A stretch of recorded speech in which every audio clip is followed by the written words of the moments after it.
vê a melhor opção para você fazer.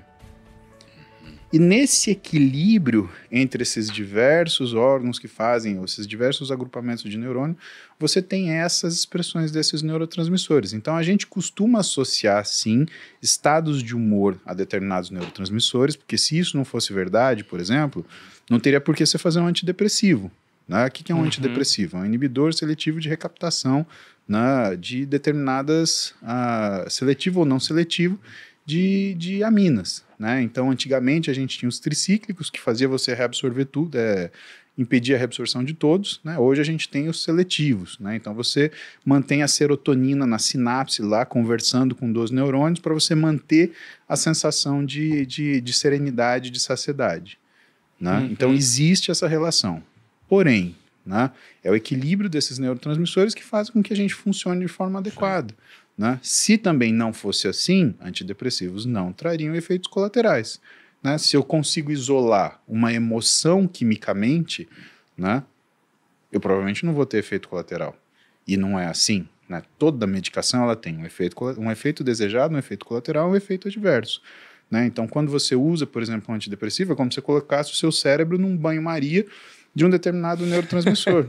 É isso que você faz. Se você usa, por exemplo, um inibidor de recaptação seletivo de serotonina, é como se você deixasse ele banhado naquilo. Se você usa um neuroléptico, é em outro. Se você usa, sei lá, um tricíclico, né, a serotonina mais outros, adrenalina, noradrenalina, para aumentar a sensação de bem-estar. E é nisso que, por exemplo, um psiquiatra ele se baseia para fazer a prescrição. Né? Como é que é o humor desse paciente? Né? Então, que é outra coisa que hoje eu vejo o pessoal cada vez mais falando sobre estado de humor, falando de coisas, né, mentais, neurológicas, e falando, nossa, e tratando a medicação como se fosse uma coisa trivial. Cara, medicação em psiquiatria é uma coisa dificílima, né? Porque além de ter essas variações entre as medicações e afinidades maiores por tipos de receptores dentro do nosso cérebro, existe ainda o que é a psique do paciente, a forma que ele se apresenta.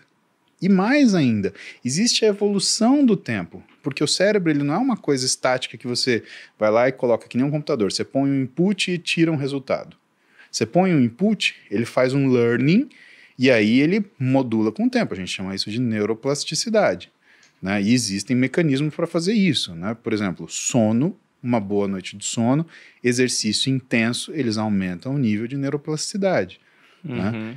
Quando você tem isso, você tem um cérebro que vai amadurecer, por exemplo, com uma medicação. Então, depois de um tempo, aquela resposta à medicação, ela muda. Né? Eu já senti uma vez... Agora esqueci o nome do remédio que eu tomava.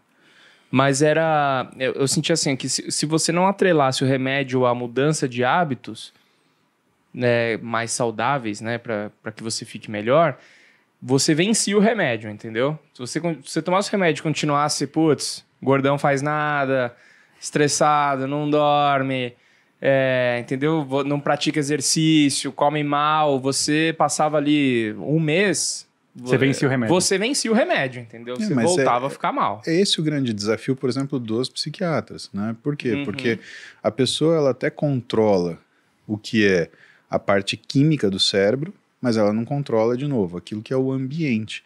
Né? Então, como é que você vai fazer? Você tá curando a pessoa ou você está sedando a pessoa? Né? Então, existe toda uma terapia de suporte, né? E aí é como trabalha, né? O psiquiatra, normalmente ele cuida do hardware.